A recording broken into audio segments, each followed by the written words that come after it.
बोलो जयकारा बोल मेरे श्री गुरु महाराज की जय। गुरुमुखो, एक महात्मा जी जंगल में एक झाड़ फूस के टपरे में रहते थे।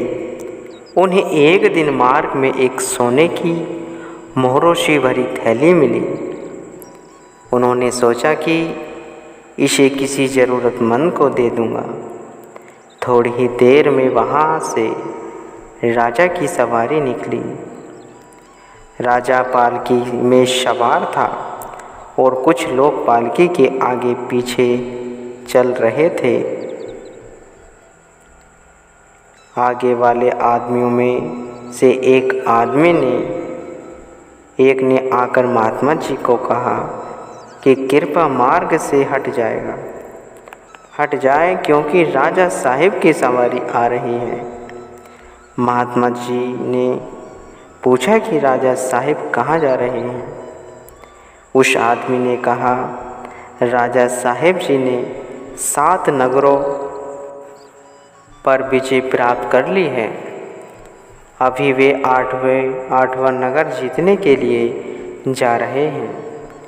जैसे ही राजा साहिब की पालकी निकट आई, महात्मा जी ने वह थैली राजा को सौंप दी। राजा साहिब ने महात्मा जी से पूछा कि इस भेंट के बदले में मैं आपको क्या चाहिए?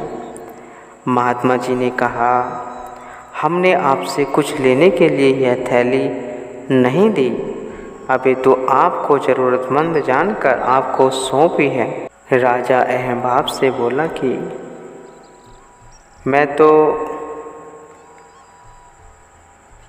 7 नगरों का राजा हूँ, फिर यह छोटी सी थैली मेरे लिए क्या मूल्य रखती है? महात्मा जी ने कहा कि मैंने अभी सुना है कि आप एक और नगर पर विजय प्राप्त करने के लिए जा रहे हैं। इससे मालूम होता है कि आपके पास शायद धनमाल की कुछ कमी रह गई है। मैंने यह मोहरों से भरी हुई थैली इसलिए आपको सौंपी है। यह सुनकर राजा बहुत शर्मसार हुआ। वह जान गया कि ये कोई करने वाले सच्चे संत हैं जो कि इतनी निर्भयता से पेश आ रहे हैं। राजा बड़ी विनम्रता से बोला कि महात्मा जी, मैं आपको भेंट स्वरूप कुछ देना चाहता हूँ। आपको जिस वस्तु की आवश्यकता हो कृपया मुझे बताने का कष्ट करें। महात्मा जी ने कहा कि मैंने तुम्हें पहले भी कहा है कि मुझे किसी चीज़ की आवश्यकता नहीं है।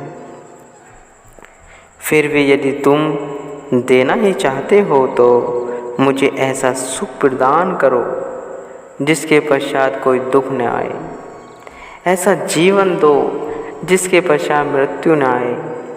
ऐसी संतुष्टि दो जिसके पश्चात भूख न सताए। राजा ने कहा कि ये सब चीज़ें तो मालिक ही दे सकता है।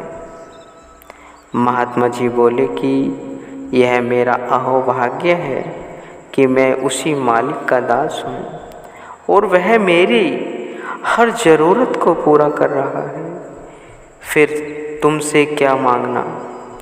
राजा यह सुनकर उनके चरणों में गिर पड़ा और उनसे नाम दान लेकर सच्चा सुख प्राप्त किया। सच्चे भक्त अडोल वृत्ति के होते हैं। वे माया के तुच्छ सामानों के प्रति लगाव नहीं करते। उनकी वास्तविकता पूंजी तो सद्गुरु का दर्शन, ध्यान, वह प्रतिपल उनके नाम का ही सुमरण होता है।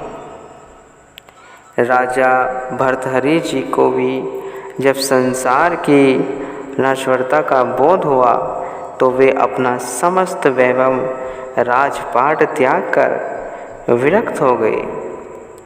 महापुरुषों की चरण शरण ग्रहण कर उनसे सच्चे नाम की दीक्षा लेकर उन्होंने अपने जीवन को सफल बनाया। भक्तिमती मीराबाई जी ने भी महलों के झूठे सुखों को त्याग कर प्रभु भक्ति में सच्चा आनंद पाया।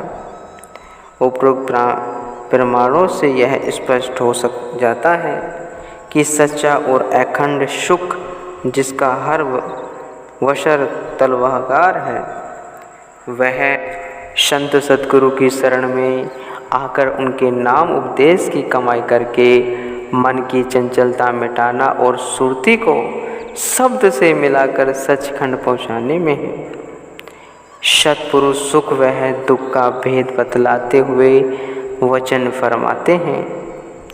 इस संसार में प्रत्येक जीव सुख की कामना करता है और कभी स्वप्न में भी दुख का मुख नहीं देखना चाहता।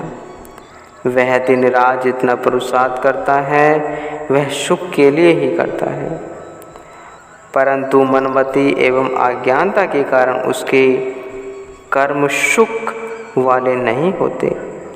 मन एवं माया के प्रभाव के कारण उसकी बुद्धि मायावी दायरे तक ही सीमित रहती है और वह सुख वह शांति की खोज भी इन्हीं संसारी पदार्थों में करने की चेष्टा करता है। ऐसे में भला उसे सुख वह शांति कैसे प्राप्त हो जा सकती है। मनमुख सदा मनमति के रास्ते को ही उचित मानता है, जिसके फलस्वरूप पांचों चोर उस पर ही हावी हो जाते हैं और उसका सारा धन लूटकर उसे कंकाल बना देते हैं। मन के ख्यालों पर चलने के कारण उसका जीवन नरकीय बन जाता है। मनमति सदैव गुरु मति से नष्ट होती है और अज्ञानता का तिमिर ज्ञान के प्रकाश से हटता है। यह तभी संभव है जब जीव सद्गुरु की शरण ग्रहण करता है। उनकी रहनुमाई में चलकर जीव की बुद्धि से माया व भ्रमों का आवरण हटने लगते हैं और वह अपनी मंजिल को पाकर सच्चे सुख का अधिकारी बन जाता है। प्रभु प्रेम जो दिल में बसावे, लोक परलोक में इज्जत पावे, प्रेम से ही दास पावे मुक्ति। प्रेम की अनमोल वह अमूल्य दात प्रभु परमात्मा ने सबको समान रूप से वितरित की है। इस अमूल्य निधि को कौन कैसे व्यय करता है, यह उसके अपने विचारों व ख्यालों पर निर्भर करता है।